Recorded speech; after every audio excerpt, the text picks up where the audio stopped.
Panginoon naming Diyos, Yahuwah na makapangyarihan sa lahat, narito muli ang iyong mga lingkod. Nagpapasalamat kami sa pagkakataon na ibinigay mo sa amin. Pagkakataon na makasamba kami sa iyo. Pagkakataon na makapagpuri kami at dumakila po sa iyong pangalan. Bagkat sumasampalataya kami na maganitong pagtitipon at pagsamba, hindi lamang hinahanap mo sa amin, kundi itong katunayan ng kaugnayan namin sa iyo, na kami bayan mo sa uling araw, bayan na hinulaan mo na magtatamo ng lahat ng biyaya, kaligtasan na siyang kabutihan mo sa bawat sa amin. Hindi namin mabilang ang lahat ng kabutihan mo, Ama. Totoo yun, sapagkat kitang-kita namin sa buhay namin. Hayag sa amin ang pagtulong mo. Hayag sa amin ang pagsagot mo sa aming panalangin, sa aming pakikiusap. Dangat lamang ibinibigay mo sa tamang panahon. Ibinibigay mo ayon sa iyong kalooban, hindi ayon sa aming pamamaraan. Ito'y banal na pag-ibig mo sa amin. Kasi ang sinasampalatayaan namin, nakamit namin sa pagkakatawag mo sa amin dito sa muling araw, sa napakakaunting labi. Kaya sa ganitong pagkakataon, hindi kami nakalilimot. Even sa araw-araw na aming panalangin, higit sa lahat sa aming mga pagsamba, pumupuri kami, dumadakila kami sa iyong banal na pangalan na siyang katampatan naman namin dapat gawin. Sapat kami hindi lamang nilalang mo, kundi kami binigyan mo ng karapatan na maglingkod at pupuri sa iyo. Salamat din po at pinagtsatsagaan mo pa kami sa dami ng aming pagkukulang sa iyo. Dala ng aming kahinaan. Hindi mo kami pinapatulan. Hindi mo kami hinahatulan. Kundi matyaga mo kaming inaakay. Matyaga mo kaming tinuturuan upang mabago po ang aming pamamaraan ng aming pamumuhay. Upang kami mamuhay ng buhay na hinahanap mo. Maging banal kami sa harapan mo. Banal na hinahanap mo sapat ikay banal na Diyos. Diyos na mabait sa amin. Na nagkaaruga at at siyang gumagabay sa bawat sa amin. Panginoon namin, dumaraan kami sa kung ano ng pagsubok. Ang iba ay sa pagkakasakit, ang iba ay sa kahirapan at sa gipitan sa buhay. Panginoon, tulungan mo sanang manatili kami nagtitiwala sa iyo.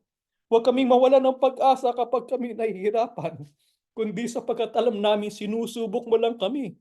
Sinusubok mo kami kung gaano kami tatagal na magtitiwala sa iyo at maglalagak sa iyo ng aming pag-asa. Kaya sa ganitong pagsamba, lumalapit kami sa iyo sapagkat ang biyaya at patnubay mo nandito sa aming pagsamba. Kaya Panginoon, tulungan mo sana ang pagsamba namin, maging karapat-dapat ang bawat isa sa amin upang matamo namin ang lahat ng biyayang kailangan namin, hindi lamang sa buhay namin, kundi yung biyayang espiritual na totoong kailangan namin. Sapat ito po ang maghahatid sa amin sa araw na aming kaligtasan. Tulungan mo kami sa aming pag-aaral na iyong kalooban. Kailangan namin ito, kailangan namin ng ilaw. Makita namin kung saan kami papatutungo. Nakita namin ang daan patungo sa aming kaligtasan. Ikaw lamang po makagagawa nito sa bawat sa amin.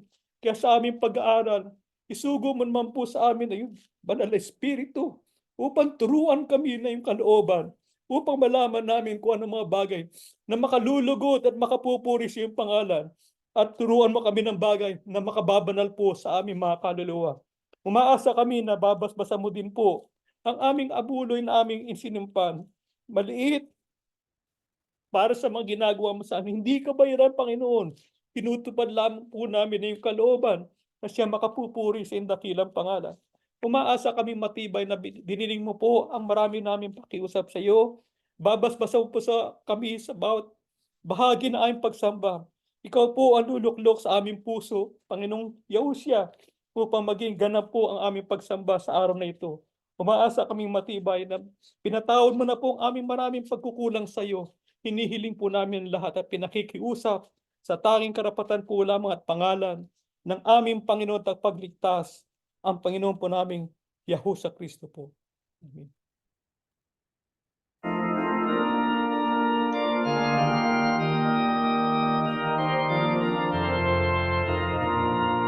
Aral ng ating kaligtasan, unawayan ang dingding. Ihayag na may kagalakan ang mga naiyakuan.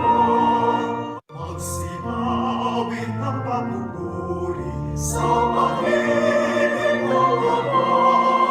Iinay kung nangyayang ang Panginoon Yahushua. At ngayon natin ingatan ang pangalan ng dakila, pagkat sa kasalingan upang siya ay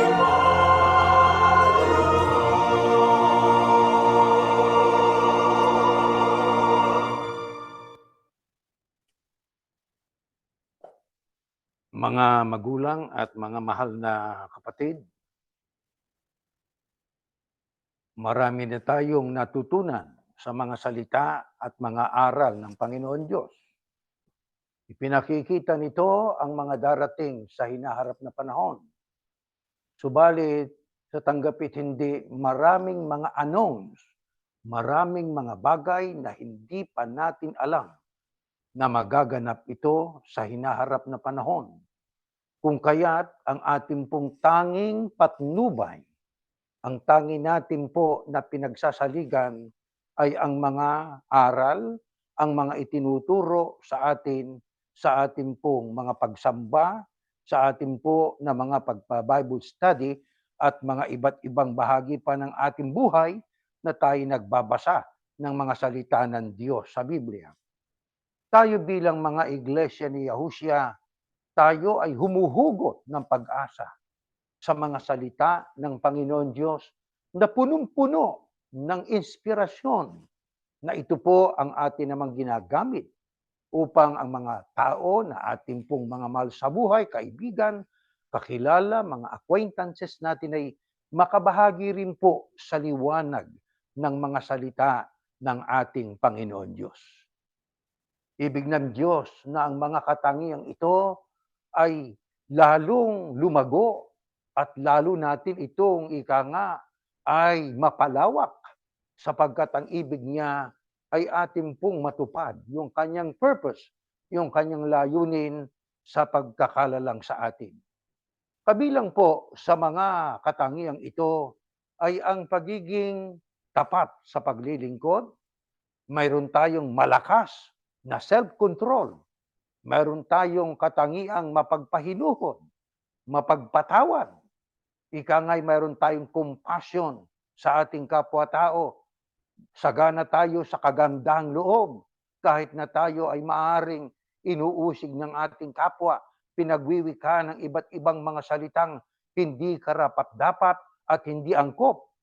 At sa ibabaw ng lahat, nandoon palagi yung pag-ibig na ayon po sa ibang talata ng Biblia, mayroong tatlong mahahalagang bagay: pag-asa, pananampalataya, at pag-ibig. Pero ang pinaka-importante sa tatlong yon, ayon po sa Biblia, ay ang pag-ibig. Kung may pag-ibig tayo, tayo po'y mapupuno ng pangunawa, ng pagpapasensya sa ating kapwa. Kung may pag-ibig tayo, sagana tayo sa kawang gawa na yon ang hinahanap sa atin ng ating dakilang Diyos. Ang mga katangiang ito ay dapat po nating maipamahagi rin sa ating kapwa. At ang sabi nga sa ibang talata ng Biblia, kayo ang ilaw ng sanglibutan. Ang tinutukoy doon ay ang mga disipulo, ang mga tunay at wagas na tagasunod ng ating Panginoong Yahushua, sapagkat sa ating pagsunod sa ating Panginoong Yahushua ay atin ding sinusunod ang Panginoon Diyos na si Yahuwah, sapagkat ang mga aral ng ating Panginoong Yahushua ay hindi ganang kanya, kundi iti galing sa Ama na si Yahuwah. Dahil diyan, mga kapatid, anong ilan pa sa mga mararangal na katangian na kailangan nating mataglay, at kung sakaling taglay na natin ito, ay kailangan nating mapalago. Sa unang talata po sa ating pag-aaral, basahin natin ito. Mas bukas ang kaisipan ng mga taga-Berea kaysa mga taga-Tesalonika. Gustong-gusto nilang makinig sa mga itinuturo ni na Pablo, at araw-araw nilang sinasaliksik ang kasulatan para tignan kung totoo nga ang mga sinasabi ni na Pablo. Marami sa kanila ang sumampalataya, kabilang dito ang mga Gregong babae na kilala sa lipunan at mga Gregong lalaki. Ano pa po ang ilan sa mga mararangal na katangian na kung sakaling taglay na po natin, ay lalo nating mapalago ito. Ayon sa ating binasa, katulad po ng mga taga-Berea. Ano ang kanilang taglay na kaisipan? Una, open-minded sila.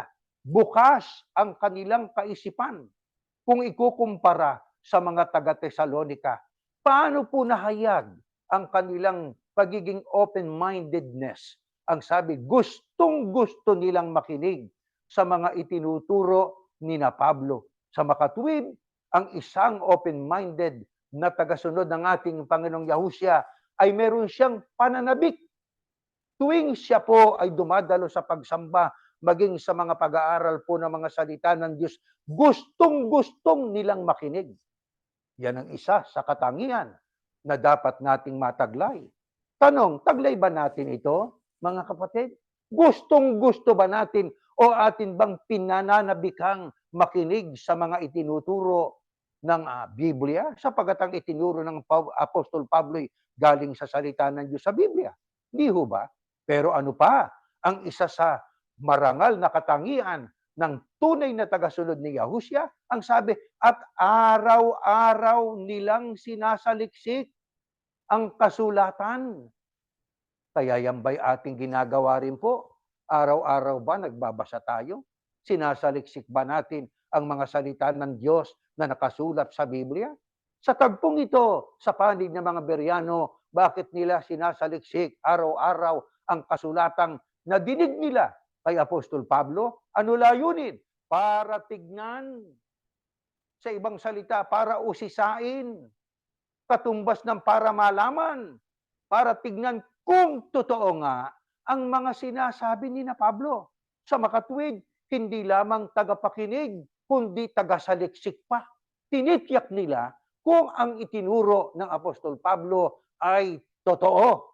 Ano nga po, pagkatapos na kanilang magawa, yung pagsasaliksik sa pamamagitan ng pagbabasa ng banal na kasulatan araw-araw, ang sabi sa talatang 12 o sa versikulo 12, marami sa kanila, hindi lang po konti, ang sumampalataya, kabilang dito ang mga Gregong babae na kilala sa lipunan at mga Gregong lalaki.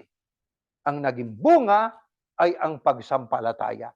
Pero bago ang pagsampalataya, inusisa talaga ng mabuti muna. Ang nakabilang balang sa sumampalataya, ang mga taong kabilang sa mga ikangay mga mababang ikangay antas ng lipunan? Aba hindi. Pati na rin po ang mga Gregong babae na kilala sa lipunan, maging ang mga Gregong lalaki. Iyan po ang kailangan nating gawin, lalo na sa panahon nating ito. May mga tagapangaral na ang iba ay kanilang, hindi lang iba, lahat ng miyembro nila ay dinidiscourage nila na magbasa ng Biblia. Kayo ang wikay makinig sa amin. Kaya, ang ibang mga, hindi lang iba, marami sa kanila, hindi lang sa ibang mga reliyon, maging sa pinanggalingan nating relihiyon, ay pag nagdala ka ng Biblia, habang nasa pagsamba, pupunahin ka. Samantalang, ang mga taga-Berea ay talagang nagsuri, nagbasa, sinaliksik ang Biblia. Yan ang kaibahan natin ngayon sa ating panahon. Nang tayo ay mapabilang na sa grupo na kung tawagi very small remnant na ito ang nagpatuloy sa adhikain na pinasimulan ng sugo ang iglesia ni Yahushua, lahat tayo ay mapagsuri. Sinusuri po natin, mga kapatid, sapagkat lahat tayo ay pwedeng magkamali. Pwede tayo, ika nga, ay magbasa ng isang sitas at maging mali ang ating interpretasyon. Kaya ano ang kailangan sa mga nakikinig? Magsuri talaga. Yan ang dapat natin gawin. Hinihikayat natin na magsuri, magbasa. Sa ating pinanggalingan, huwag kayong magbasa. Makinig lang kayo sa amin. Doon papasok ang pagtalikod. Doon papasok ang pandaraya. Bakit po kailangan mahalaga na ating inuusisa, binabasa ang kasulatan? Next slide po. Pakinggan po natin. Lahat ng kasulatan ay isinulat sa pamamagitan ng kapangyarihan ng Diyos at mapapakinabangan sa pagtuturo ng katotohanan, pagsasaway, pagtutuwid at sa pagsasanay sa matuwid na pamumuhay. Bakit mahalaga na ating basahin, saliksikin ang banal na kasulatan? Sapagkat ang lahat ng kasulatan mula sa aklat po ng Henesis hanggang sa pinakahuling aklat ng Bagong Tipan o sa kabuuan ng Biblia na ingay pahayag o revelation, lahat ng kasulatay isinulat sa pamamagitan ng ng kapangyarihan ng Diyos. Ano ibig sabihin? Ipinahintulot ng Diyos na mapasulat po yan. Bakit? Mahalaga. Hindi lang ang isang talata. Hindi lang ang ilang kapitulo ng Biblia. Hindi lang ang isang aklat. Kundi lahat ng bahagi ng kasulatan ay mahalaga. Kinasihan ng Diyos yan. Pinatnubayan ng Panginoon Diyos At dahil diyan sa ano-ano mapapakinabangan ng Biblia, mapapakinabangan sa pagtuturo ng katotohanan. Ibig po ba nating malaman ng katotohanan? Bueno, ang ating pakinggan ay ang mga salita ng Diyos na nakasulat sa Biblia. Siyasatin po natin yan. Ibig ba nating maging epektibo ang ating pagsasaway? Kailangan nating ang basahin natin talata ng Biblia sa ating mga pagpapayo. Maaring tayo magaling magpayo sapagkat tayo nagbasa ng iba't ibang libro ng mga taong matatalino na ikangay mga naghanay na mga paraan kung paano maging epektibo ang ating pagpapayo sa ating kapwa-tao. Pero wala nang hihigit sa nakasulat sa Biblia sapagkat ang nasa Biblia payo na galing sa Diyos. Magagamit din sa pagtutuwid. At hindi lang yan, sa pagsasanay sa matuwid na pamumuhay. Ang mundo, bago dumating ang wakas, bago dumating ang rapture, ang mundo ay paghaharian ng gawang kadiliman. Kaya tingnan ninyo ang mga nagaganap ngayon. Dati-rate may Biblia sa korte, sa courtroom. May Biblia, binabasa ang mga Biblia, talata ng Biblia sa iba't ibang okasyon. Di ba? Mayroong pang mga ikangay, mga naka-inscript na mga salita ng Diyos doon sa iba't ibang eskwelahan, maging sa City Hall. Pero ngayon, wala na, inalis na. Bakit? Sapagkat ang nasa Biblia, sa mga huling araw na ito, ang mga tao ay magiging maibigin sa kanilang sarili. Hindi magiging maibigin sa Diyos. Natutupad po yan, mga kapatid. Kaya tayo, habang ang mundo ay nasa gawa ng kadiliman, ang mga Yaosyano ay lalong nagiging mapagtalaga sa pagbabasa ng mga salita po ng Panginoon Diyos. Mga kapatid, mahalaga po yan. Mahalagang mahalaga at napakalaki ng pakinabang na ating pong makukuha sa pagbabasa ng Biblia. Ngunit, ano ang bawal? Pakinggan natin. Ganito nakasulat. Next slide. Sa aklat ng pahayag. Ako si Juan ay nagbibigay babala sa lahat ng nakakarinig sa mga pahayag ng Diyos sa aklat na ito. Hindi ba't aklat na ito ang tinutukoy ay Biblia? Merong ibinigay si Juan, babala. Ano ang dahilan ba't siya nagbibigay ng babala? Nakakarinig ang wika ng mga pahayag ng Diyos sa aklat na ito. Sapagkat may panganib. Ano yung panganib? Tuloy natin ang basa. Ang sino mang magdagdag sa mga nilalaman ng aklat na ito, idaragdag ng Diyos sa kanyang parusa ang mga salot na nakasulat dito. At ang sino mang magbawa sa mga nilalaman ng aklat na ito ay aalisan ng Diyos ng karapatang kumain sa bunga ng punong kahoy na nagbibigay buhay. At mawawalan din siya ng karapatang makapasok sa banal na lungsod na nabanggit sa aklat na ito. Mga kapatid, totoong mahalagang basahin natin sa liksiki ng mga salita ng Diyos sa Biblia. Ngunit, anong babala? Sapagkat may panganib, huwag tayong magdagdag. Huwag tayong magbawas. Bakit? Sapagkat ang mga salita ng Diyos ay husto na, sapat na. Kaya kung ang nakasulat sa Biblia ay dinagdagan natin, mayroon namang coincidence na mangyayari sa buhay na. Ibig sabihin, konsekwensya na mangyayari sa buhay natin. Anong konsekwensya? Dinagdagan natin, daragdagan tayo ng Diyos ng parusa. Kaya kung ang tao ay nakakaranas ng parusa, hindi pagmamahal. Parusa ay sapagkat galit ang Diyos. Aba, teka muna, baka naman, kaya tayo nagkakasakit, kaya tayo ipinahihintulot sa iba't ibang kabiguan, kapahamakan, sapagkat dinadagdagan natin na nakasulat sa Biblia. Kaya may babala. Di ho ba? Paano naman ang mga tao na nagbasa at nakarinig ng nakasulat sa Biblia, pero ang ginawa'y binawasan? Mayroon din namang mangyayaring konsekwensya. Ano ho ang mangyayari? Ang sabi, aalisan ng Diyos ng karapatang kumain sa bunga ng punong kahoy na nagbibigay buhay at mawawalan din siya ng karapatang makapasok sa banal na lungsod na nabanggit sa aklat na ito. Aklat ng Pahayag, diyan binabanggit ang bayang banal na may dalisay na ginto na napakasarap na ng buhay doon ayon sa paglalarawan ni Juan nang ipakita sa kanya sa isang pangitain sa pulo ng Patmos. Walang hirap, walang pagluha, walang gutom, walang karamdaman, walang iba't ibang uri na mga kasamaang magaganap na doon sa bayang banal.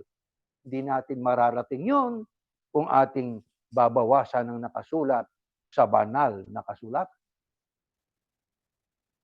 Ang nakasulat, kahit hindi itinuro ng sugo, pag nakasulat, basahin at ituro.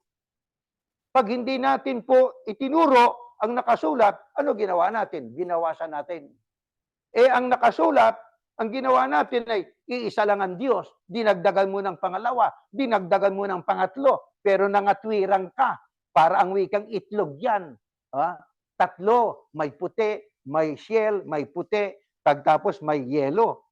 Iisa lang na itlog yan, pero tatlong components. Ba't mo itinulad ang pagka-Diyos ng Diyos sa itlog? O di ba?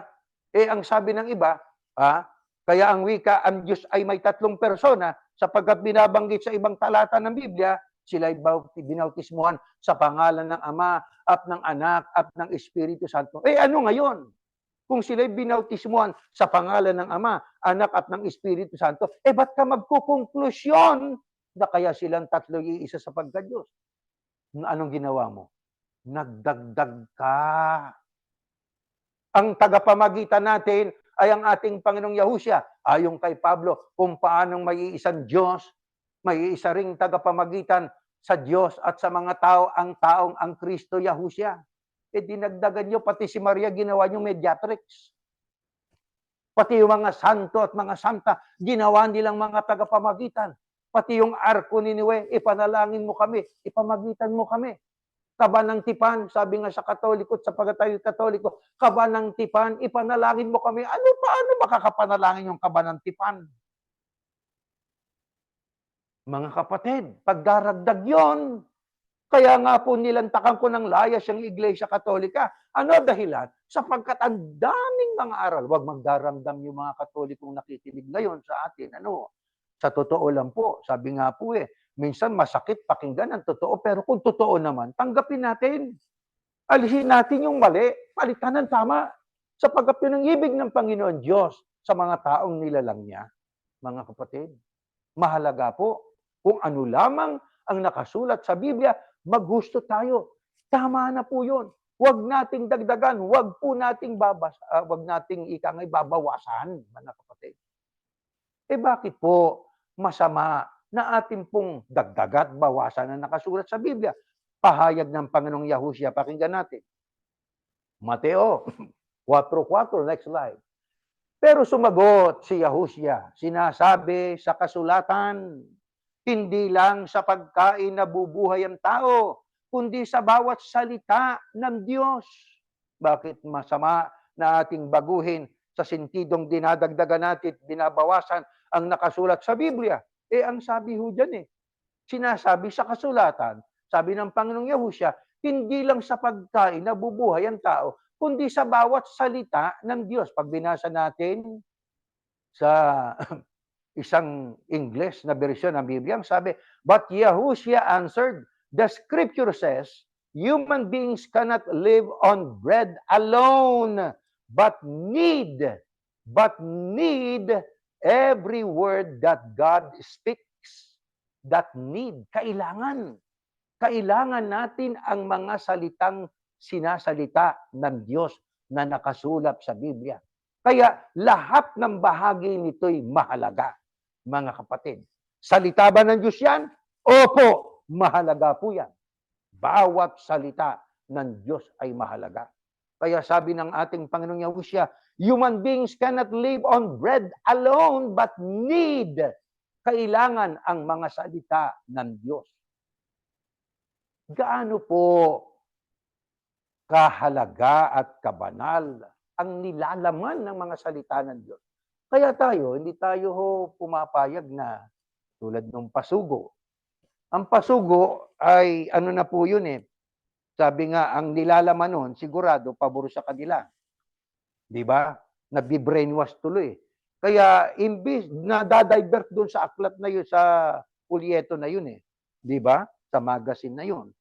Pero alam naman natin ang purpose nila para po magkaroon ng flow ng pera, di ba? Kapagkat wala namang libre. Maaring ipinamamahagi ng libre sa mga hindi pa miyembro, pero kinakaltas naman sa pondo ng lokal yon. Ang atin hong dapat panghawakan, Biblia. Huwag sa kung ano-anong pulyeto. Sapagkat yung mga pulyeto, ang iba doon paraphrase na. Di ba? Na ang author noon, ika nga ay arbitrary. Ano ibig sabihin ng arbitrary? Ang arbitrary, ibig sabihin ang pinasusulat noon yung pabor sa kanila. Di ba? Paano yung ibang nakasulat sa Biblia? Ayaw nilang basahin yun. Ayaw nilang ilagay yun doon. Bakit? Kukontra sa kanila eh. Anong isa sa mga halimbawa? Yung nasa aklat ng Isaias, Kapitulo 24, na ang sabi, mula sa silangan, sa pulo, sa mga pulo ng dagat, sa mga wakas ng lupa, ay mayroong gagawing pagtataksil. Alam nyo, yung ang nakasulat na mayroong mga manggagawang magtataksil. Sa verse 16 po yun. Pero doong yung mga katagang mula sa silangan, mga wakas ng lupa, at sa mga pulo ng dagat, sa 24:15. Bakit ayaw nilang ituloy ng 16? Sapagkat yung 16 ay natupad po sa kanila. Hindi na nila pupurihin ang Diyos na ika nga ng Israel na si Yahuwah, ang righteous one. Sila'y magko-compose na ng mga awit para sa unrighteous one. Kaya nauso noon, I am one with ganito eh. Di ho ba? Nauso po yun. Bakit? Ano ang dahilan noon? Ayaw nilang basahin ang verse 16. Sapagkat nandoon ang mga katagang, mga manggagawang magtataksil sa paraang hindi ng Diyos ang kanilang aawitan at pararangalan, kundi ang leader na nila. Anong ginawa nila? Nagbawas o hindi nagbawas? Nagbawas.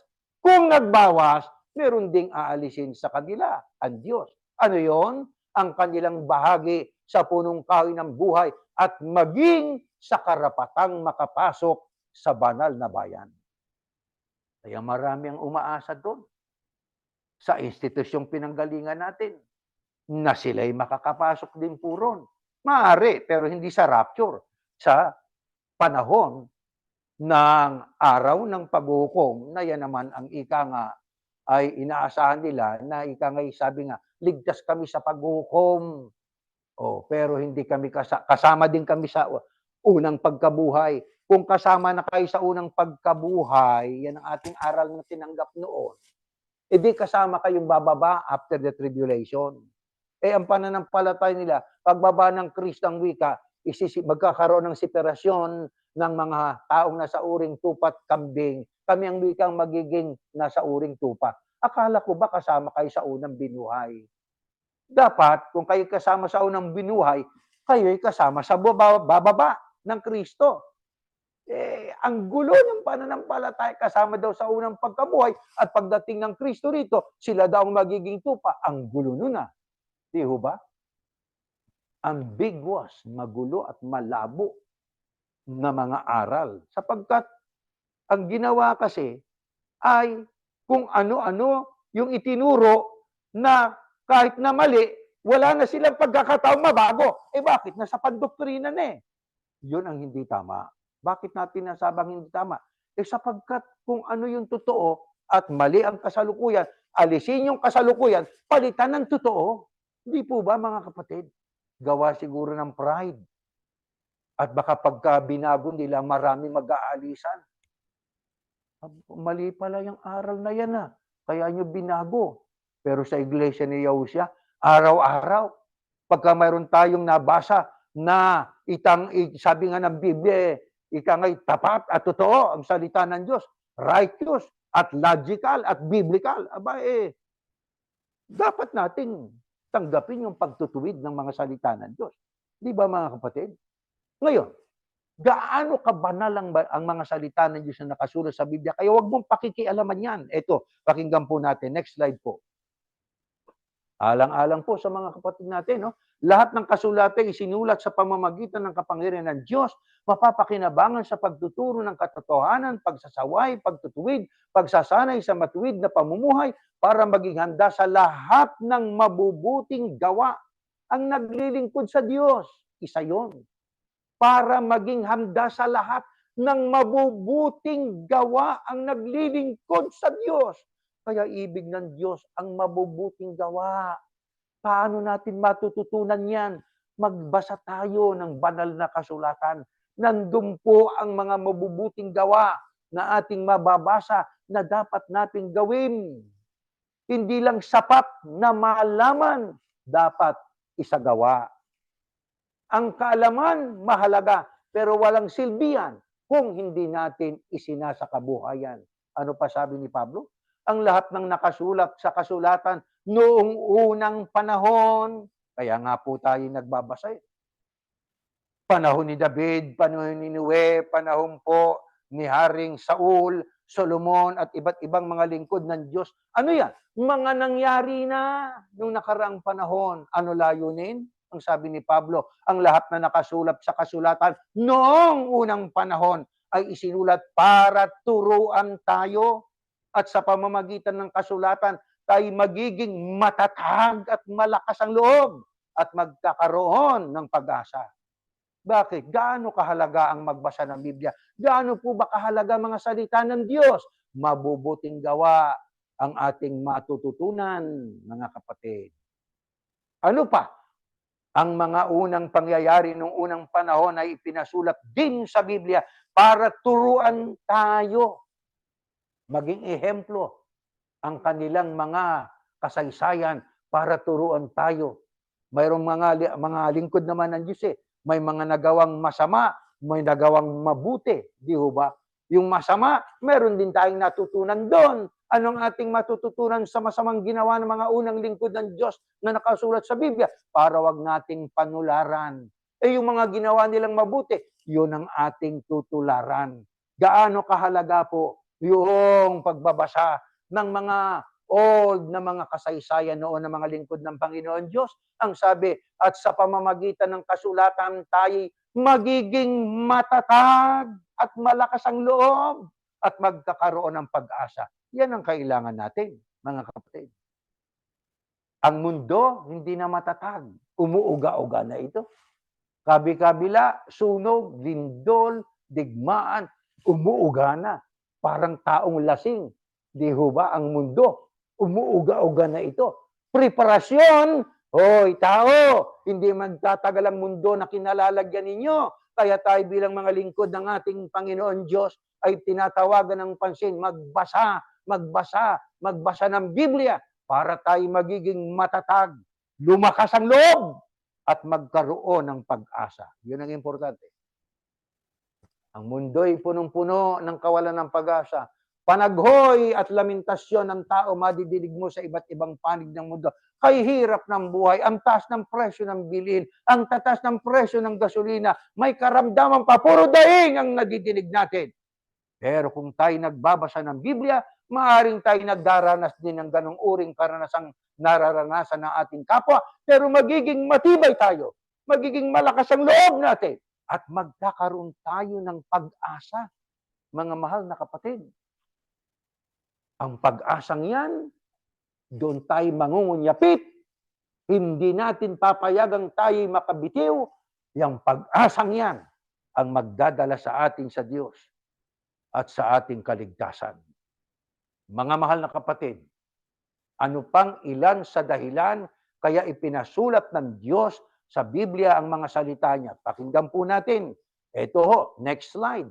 Sa unang Korinto, 10:11, ang mga bagay na ito'y nangyari bilang halimbawa sa atin at isinulat upang magsilbing babala sa ating mga nabubuhay sa panahong nalalapit na ang katapusan ng lahat.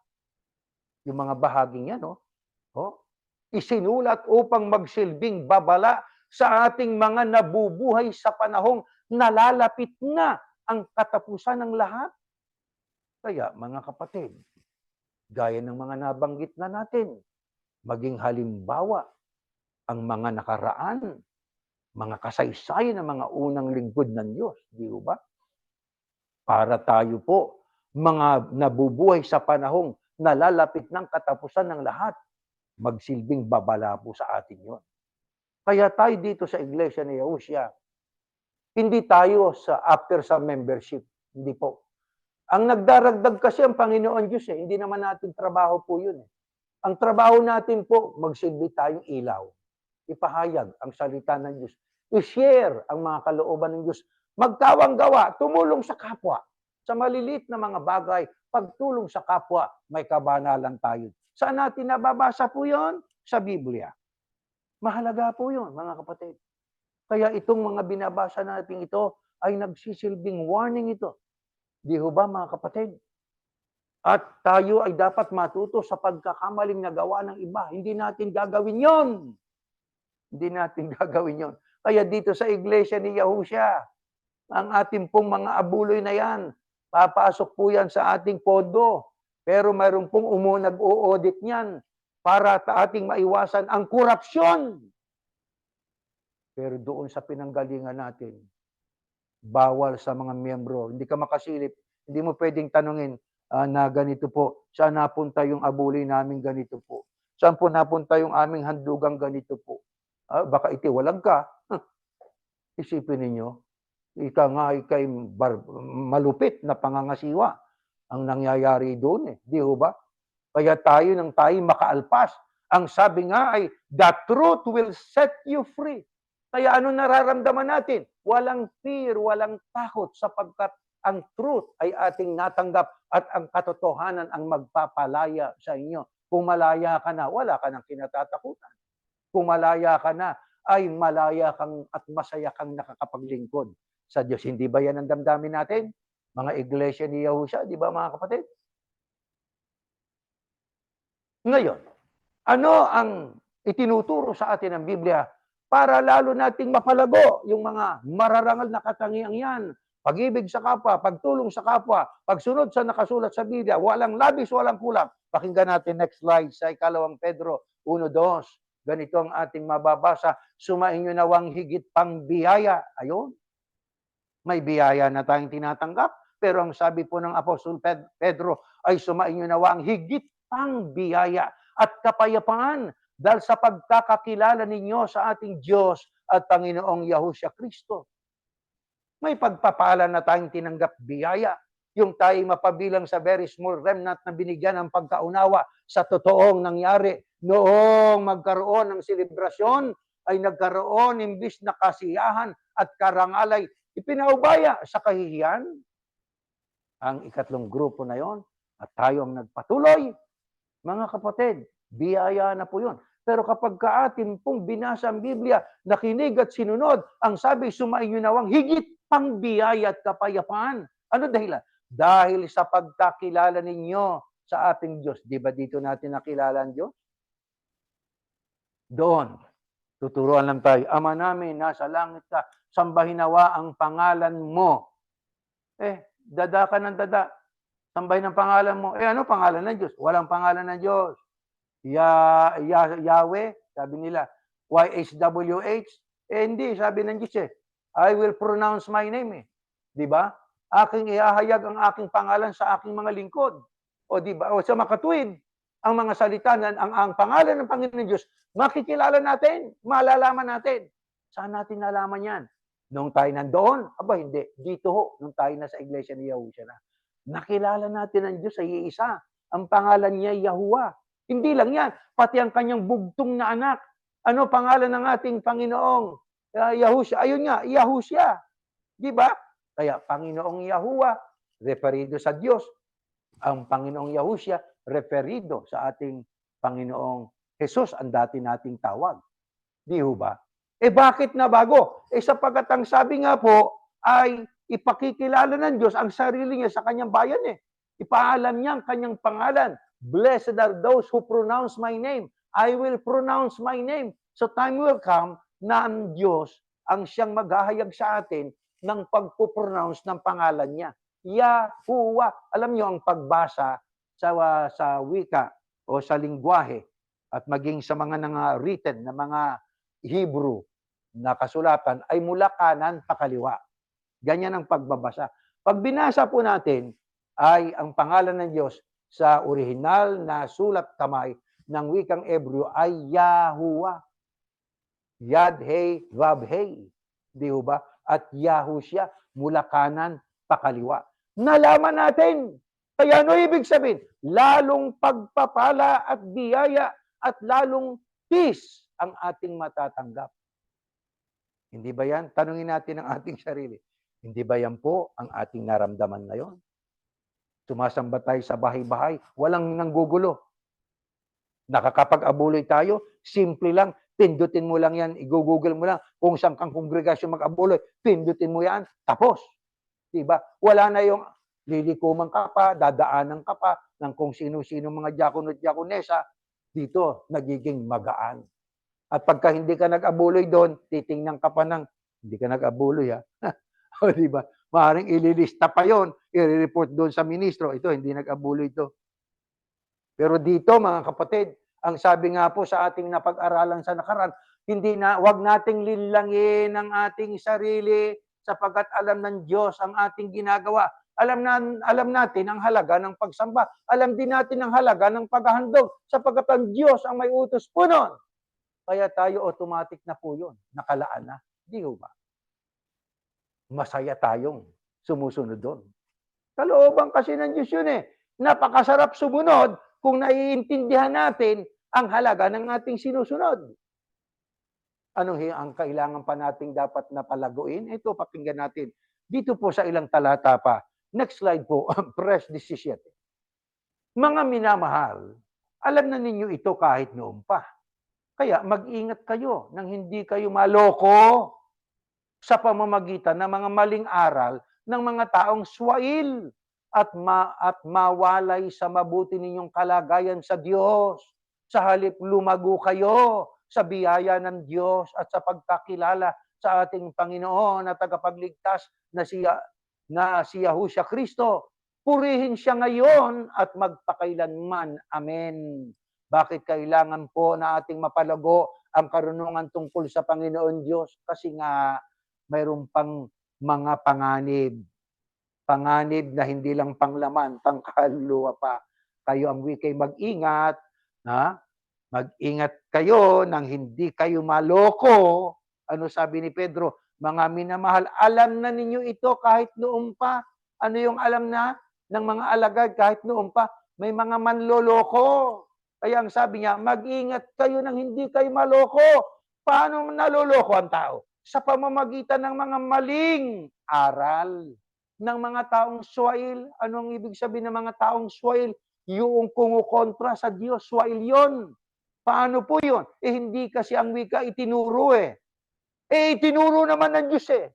Alin ang mas mahalaga? Yung itinuro ng Diyos o yung itinuro ng kung sino-sinong tao? Kung hindi niya itinuro, hindi mo na ituturo, nakasulat sa Biblia. Ang sabi nga ng apostol na si Pedro na mag-ingat kayong huwag kayong maloko sa pamamagitan ng mga maling aral ng mga taong swail at mawalay kayo sa mabuti niyong kalagayan sa Diyos. Ayan ang masama.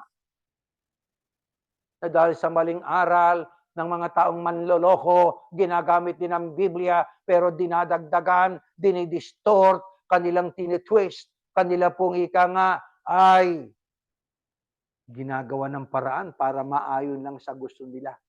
Kahit nang nakasulat ay halimbawa ay wag, pero sasabihin nila nang magpaliwanag sila ay sige. O di ba? Mayroong ganyang mga ngaral, isang tambak niyan, napakarami niyan. Di ba? Ang masama ay ihiwalay tayo sa Diyos ng maling aral. Kaya tayo, maging kami dito na ginagamit ng Diyos para magpahayag ng mga aral niya, dapat pakinggan nyo pong mabuti. Di ba? At pagka meron pong ika nga ay medyo sintonado, ay pwede nyo po kaming i-text, kapatid na ministro, nagsintonado kayo rito Ito po naman ay aral kasi ng Diyos mukhang nadupilas po kayo, iba ho paliwanag natin. Tanggap natin yon.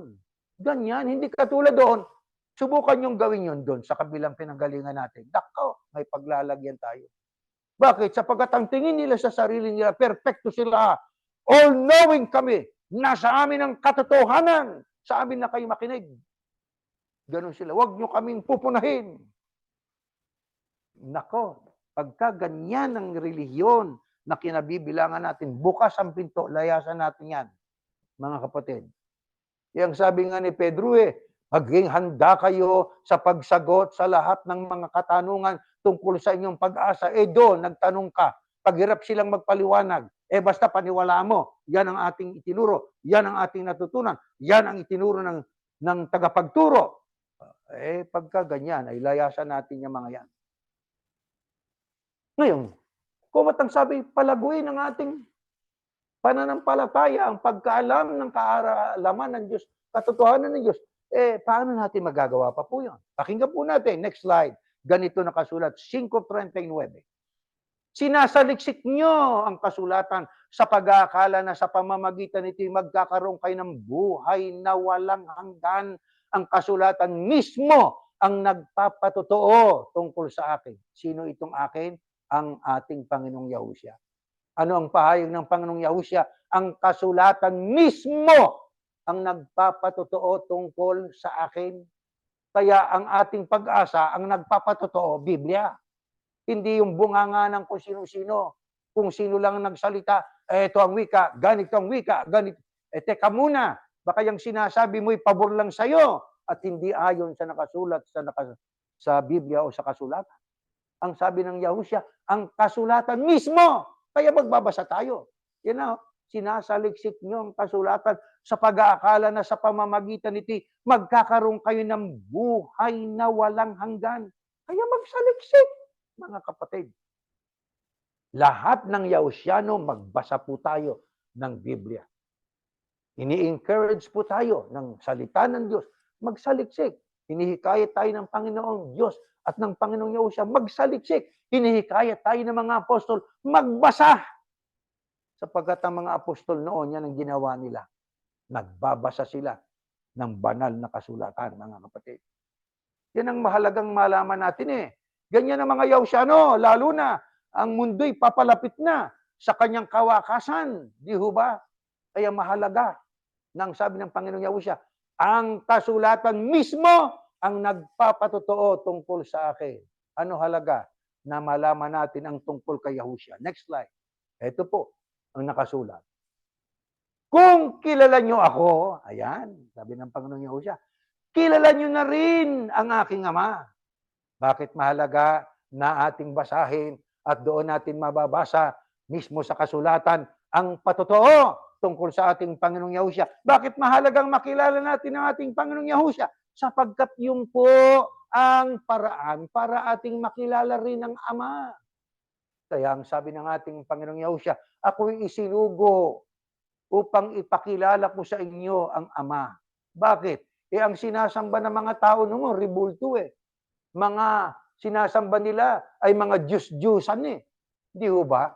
Kaya nga po doon nung kausap ng ating Panginoong Yahushua, ang taga-Samariang babae, ang sabi niya roon, ang sabi ng babae, kami ang wikang mga taga-Samaria, sumasamba sa bundok ng Gerizim. Sagot naman ng ating Panginoong Yahushua, darating ang panahon, hindi na sa bundok na ito o sa bundok ng Jerusalem tayo sasamba. Kundi, pwede na natin gawin kahit saan. Kayo, hindi nyo kilala ang sinasamba ninyo Pero kaming mga Hudyo, sabi ni Yahushua, kilala namin ang aming sinasamba. Kaya tayo, pwede rin nating sabihin yun Sino sinasamba natin dito? Ang kilala ng Panginoong Yahushua at ang kanyang ipinakilala. Di ba? Ang sabi niya, at ito ang buhay na walang hanggan, na ikaw, Ama, ang makilala nila na iisang Diyos na tunay. Yun din ang itinuro ng Panginoong Yahushua sa mga apostol. Kaya nang magturo ang mga apostol, sa ganang atin na may isang Diyos lamang ang Ama.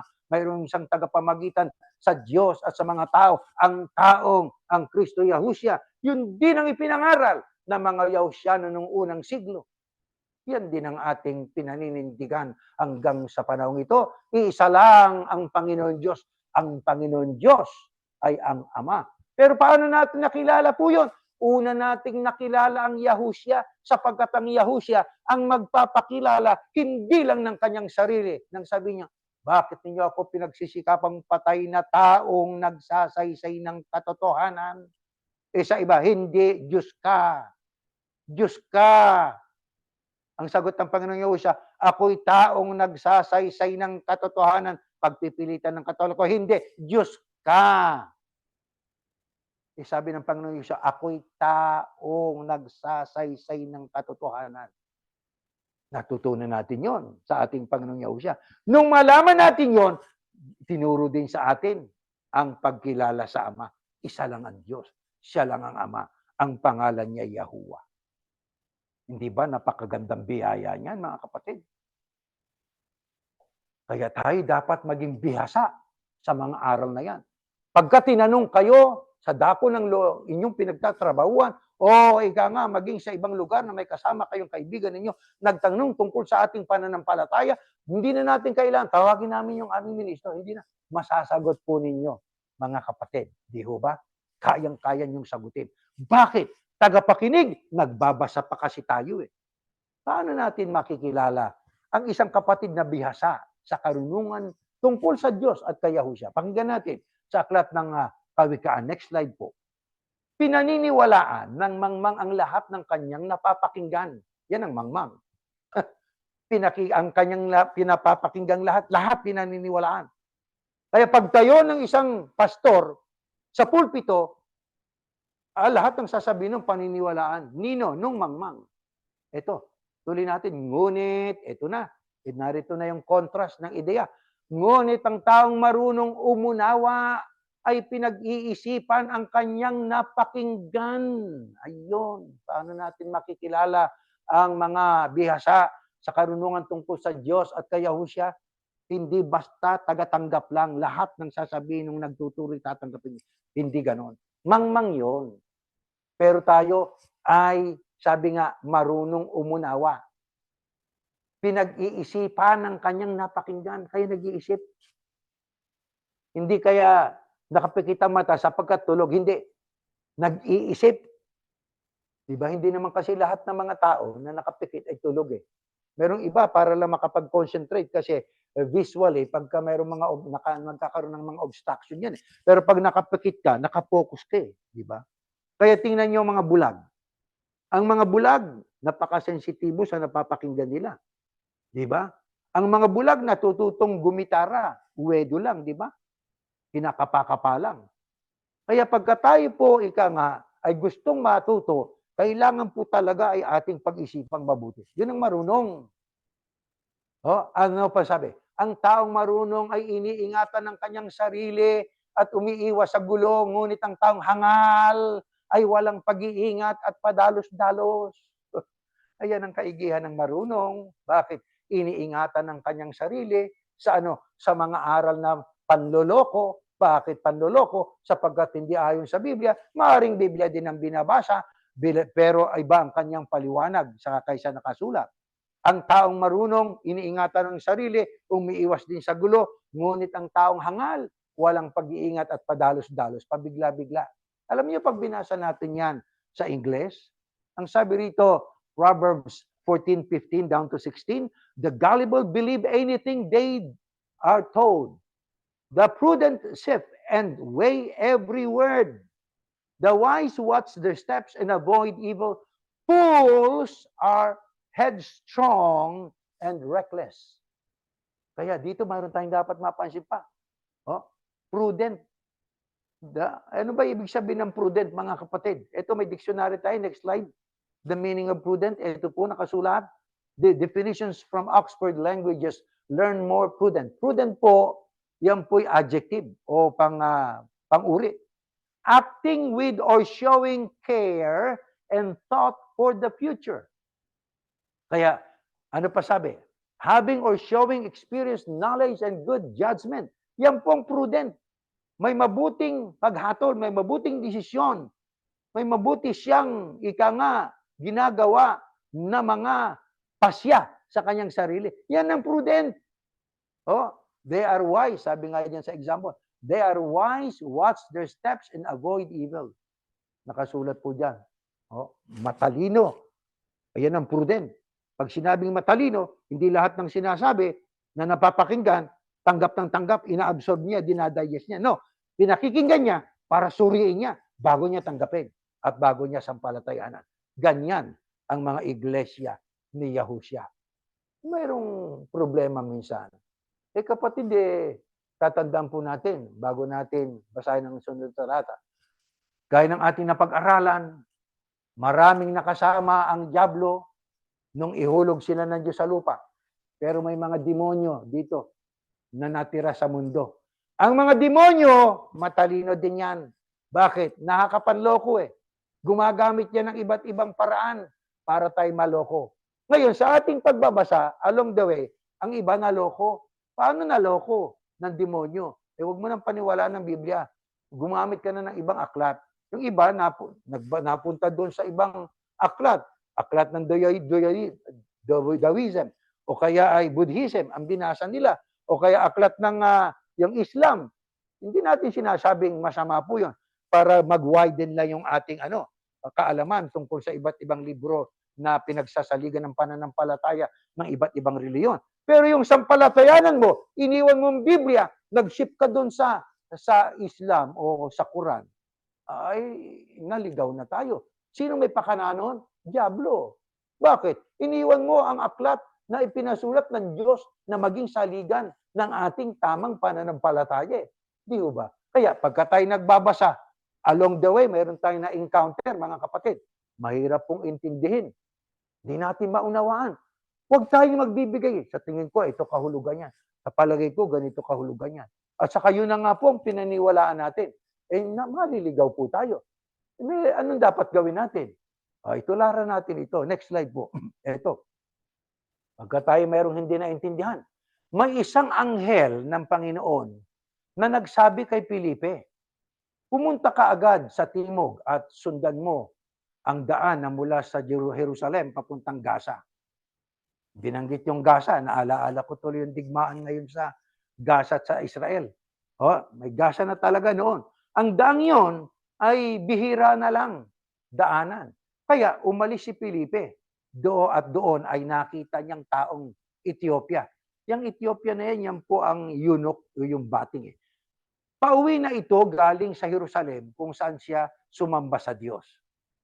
Pakinggan niyo mabuti mga kapatid. Ano po? Mataas ang kanyang tungkulin dahil siya ang pinagkakatiwalaan ng kayamanan ng Kandasi o Candace. Ang Kandasi o Candace ay reyna ng Ethiopia. Pagkat ito pa lang, kaya itong taga-Ethiopia na bating o eunuch, ito pala ay may mataas na katungkulan sa reyna ng Ethiopia. Tuloy natin. Nakasakay siya sa kanyang karwahe at nagbabasa ng aklat ni Propeta Isaias. Nagbabasa siya, nagsasaliksik. Sinabi ng banal na Espiritu kay Felipe, puntahan mo at makisabay ka sa kanyang karwahe. Inudyukan ng Diyos si Felipe. Teka muna, itong si Felipe po, mga kapatid, ay disipulo, hindi apostol. Disipulo ito ng ating Panginoong Yahushua.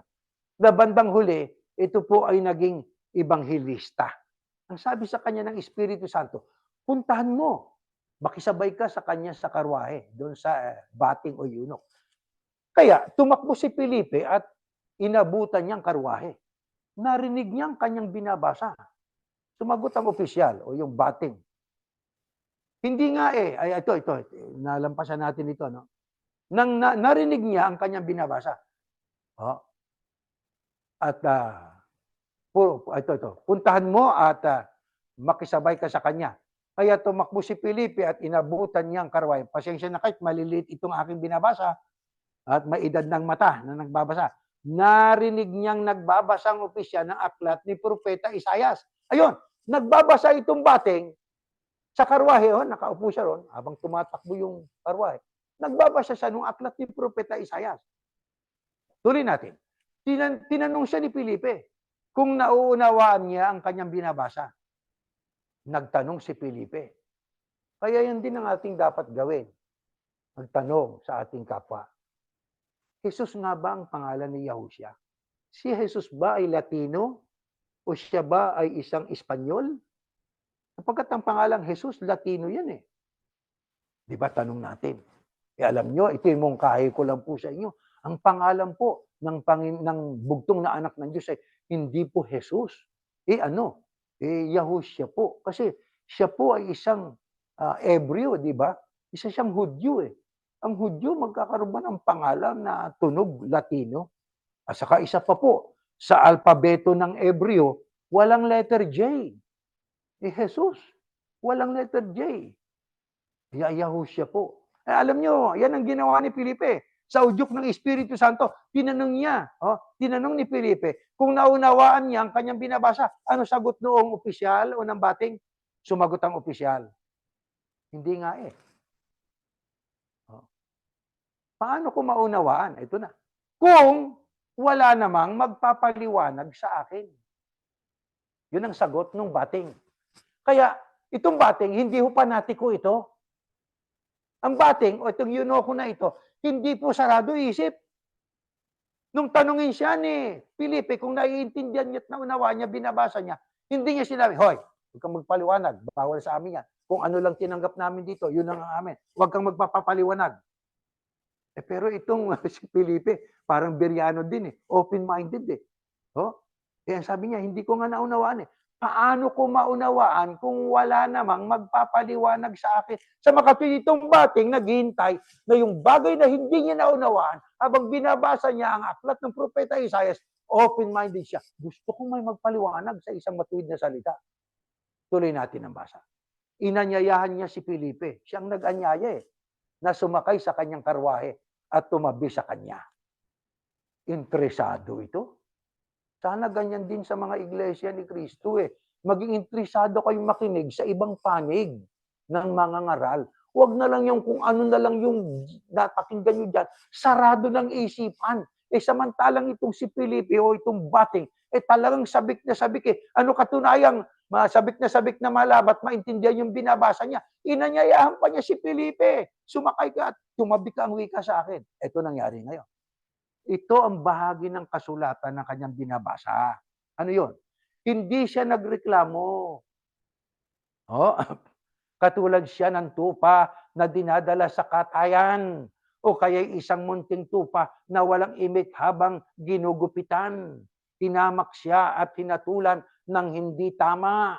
Walang makapagsasabi tungkol sa kanyang mga lahi dahil pinaikli ang kanyang buhay dito sa lupa. Yan ang binasa niya. Hindi niya maintindihan yan. Ano ho ang nangyari? Next slide. Patuloy nating basahin po ito, mga kapatid. Sinabi ng opisyal kay Felipe, sabihin mo sa akin kung sino ang tinutukoy ng propeta. Ang sarili ba niya o ibang tao? Hindi ba yan ay napakaganda na dapat panularan ng lahat? Interesado talaga itong bating. Sinabi pa niya kay Felipe, sabihin mo nga sa akin kung sino ang tinutukoy ng propeta. Doon sa ating pinanggalingan, huwag kayong magagalit, mga kapatid. Sa ating pinanggalingan hindi mo madidinig yan basta itong sinabi sa amin. Yung sinasabi nyo, hindi totoo yan. Ito yung amin ang totoo. Di ba? At ang kanilang paniniwala, kami lang maligtas, kayo hindi. Kami lang nagtuturo ng tama, kayo hindi. Ganun sa kanila Kaya sarado isip ng tao doon. Bilanggo ang isipan at alipin ng mga tao doon. Ng leader nila. Pero itong bating, dapat mayroon tayong matutunan. Sabihin mo sa akin kung sino ang tinutukoy ng propeta. Ang sarili ba niya o ibang tao? Ano sagot?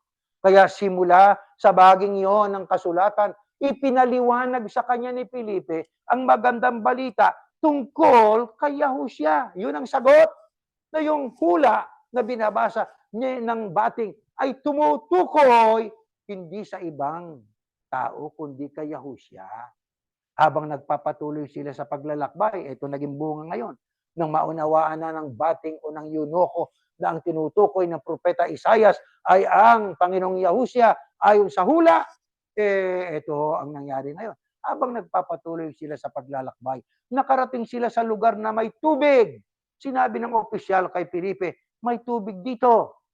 May dahilan pa ba para hindi ako mabautismuhan? Sumagot si Felipe sa kanya, maaari ka ng bautismuhan kung sumasampalataya ka ng buong puso. Sumagot ang opisyal, oo, sumasampalataya ko na si Yahushua Kristo ang anak ng Diyos.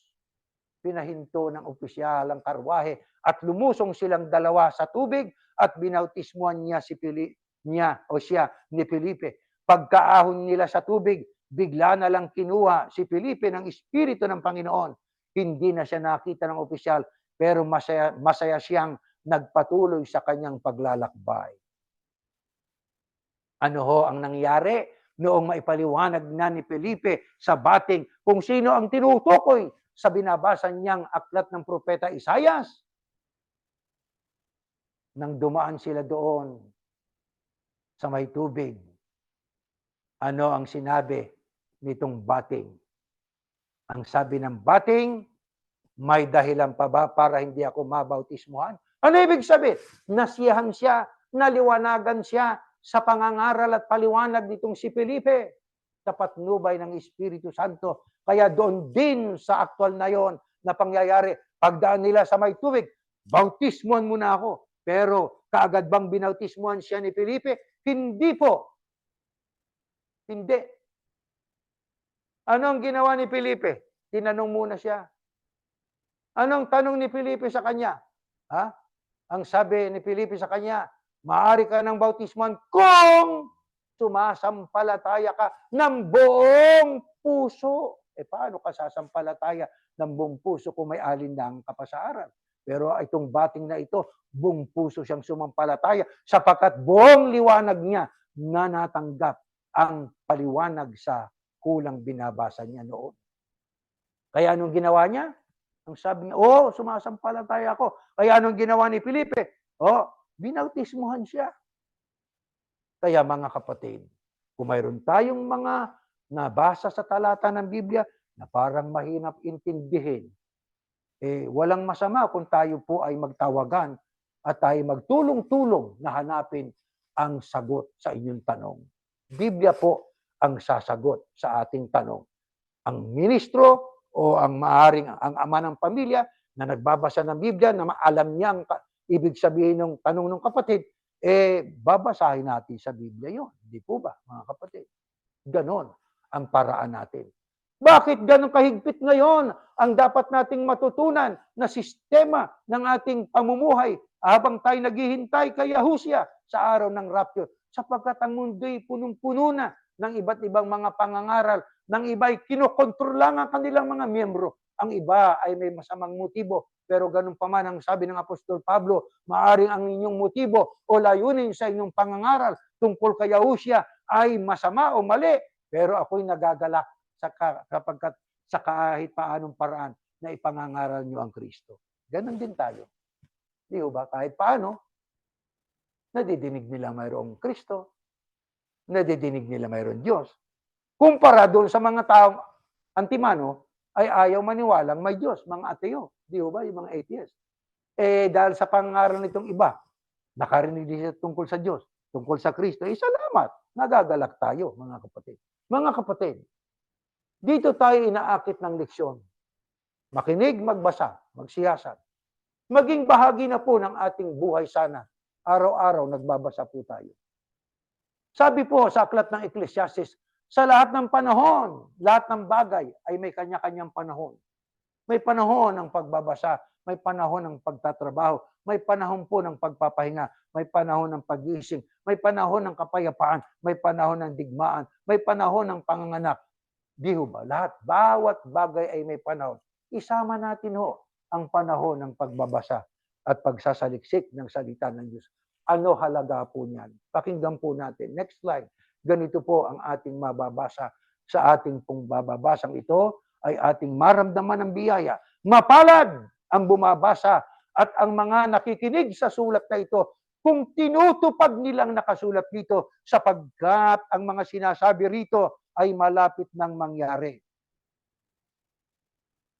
Kaya pag binasa natin sa English, how blessed the reader, how blessed the hearers and keepers of these oracle words, all the words written in this book. Pagpapala, binibiyaya ang nagbabasa ng aklat na ito. Kaya mga kapatid, gaya ng ating ginagawa at ginagawa ng ibang mga kapatid, sabi nga, alam nyo kapatid, napakaraming biyaya ang nakukuha ko pag nagbabasa ako ng Biblia. Di ho ba mga kapatid? Iba ang wika, ang nararamdaman ko habang binabasa ko ang mga linya ng mga salita ng Diyos na nakasulat sa Biblia. Nararamdaman ko gumagaan ang aking buhay. Gumagaan ang pananaw ko sa iba't ibang kahirapan na nararanasan natin sa mundo. Bakit? Sapagkat ang sabi nga ng Biblia, mapalad ang bumabasa sa mga salita ng Diyos na nakasulat sa Biblia. Kaya ugaliin po natin ang magbasa. Nahihirapan tayo minsan, tayo nakakaramdam ng tayo, ika ngay, parang bagsak na bagsak ang kalagayan natin. Magbuklat kayo ng Biblia. Basahin natin at doon ay hindi na kayo maghihirap, hindi na kayo mamamatay, hindi na kayo luluha. Lahat ng mga bagay ng una ay naparam na. Hindi ba yan ay nagbibigay sa atin ng inspirasyon?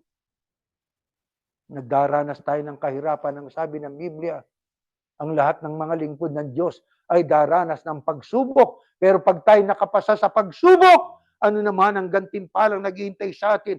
Ang buhay na walang hanggan. Ang buhay na kasama ang Diyos. Kasama ang ating Panginoong Yahushua. Buhay na napakasarap.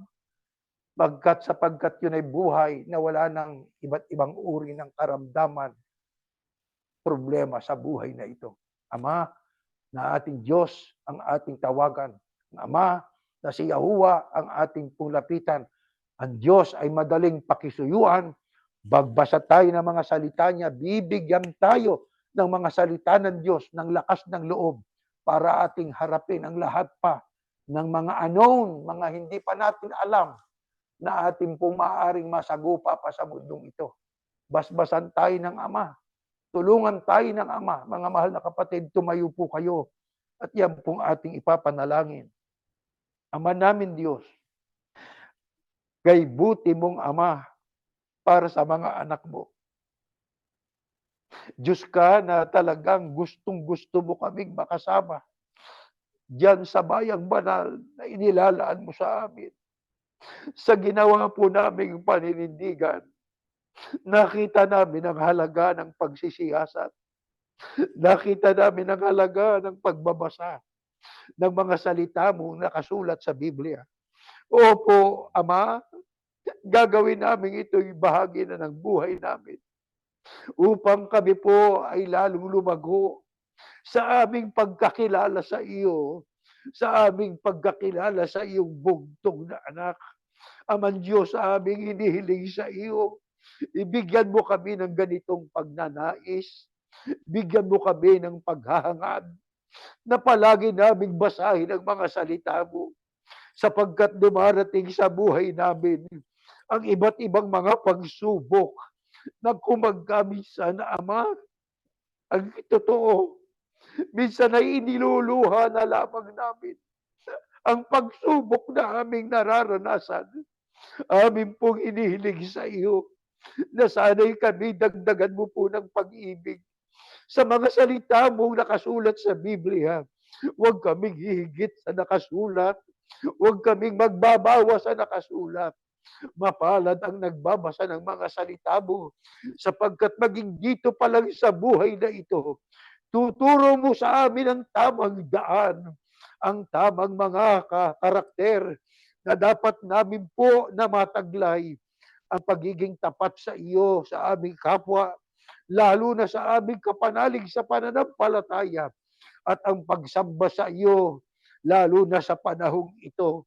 Aming Diyos, amin pong ipinakikisuyo, alalahanin mo po ang aming mga mahal sa buhay. Nandun pa sila sa iba't ibang mga relihiyon. Amang Diyos ang aming pakiusap na sana sila'y makasama din namin sa pag-asa. Sa unang pagkabuhay na maguli, na yun po'y sa araw po ng pag-agaw, pagdating ng Panginoong Yahushua sa alapaap yun ang aming hangad. Kung kaya aming ipinapanalangin ang aming mga kaibigan na sana'y magbigay din sila ng panahon sa pakikinig sa iyong mga salita at makaunawa at sumampalataya upang makasama namin sila na magkaroon ng positibo na pananaw sa buhay, magkaroon ng pag-asa kahit mahirap ang buhay, sapagat ang salita mo'y makapangyarihan, ang mga salita mo ay nakapagbibigay ng lakas ng loob para sa aming mga anak mo sa mga huling araw. Purihin ka, Ama, sinasamba ka po namin, at nawa, Panginoon, ang pagsamba namin ay nakapagdulot sa amin ng kabanalan at higit sa lahat ng kapurihan sa iyong marangal na pangalan. Hinihiling namin ang lahat sa pangalan po ng iyong anak, ang Panginoong Yahushua na aming tagapagligtas. Amen.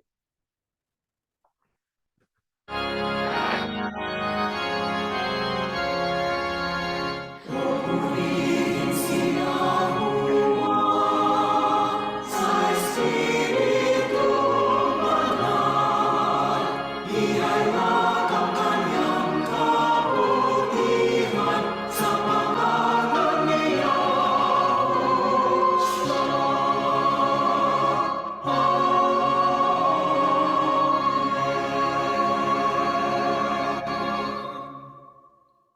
Biyayang pagliligtas ng ating Panginoong Yahushua, ang pag-ibig ng Diyos na si Yahuwah, at ang patuloy na paikilakip ng Espiritu Santo, nawang sumaating lahat ngayon at magpakailanman. Amen. Mga kapatid, meron po tayong mga tagubilin. You can give your donations at www.ofirpa.com and offerings at churchofyahushua.org. Please join us every Thursday, 9 p.m. sa Eastern Time at 6 p.m. naman po sa Pacific Time for Bible Study program called 1001 Billion Questions. Patuloy nating ipinapanalangin ang mga leader ng mga bansa, leader ng mga relihiyon, na tayo po sana ay magkaroon pa ng kapayapaan at tayo ng sa gayon ay mabuhay pa ng ayon sa kalooban ng Diyos at sa paraan na tayo may kapayapaan. Ano ho? Kasi ang gulo na po ng mundo eh. Kaya palagi po nating isinasama ito. Umaasa po kami na yan po'y maliwanag sa atin pong lahat hanggang dyan na tayo po'y natatapos.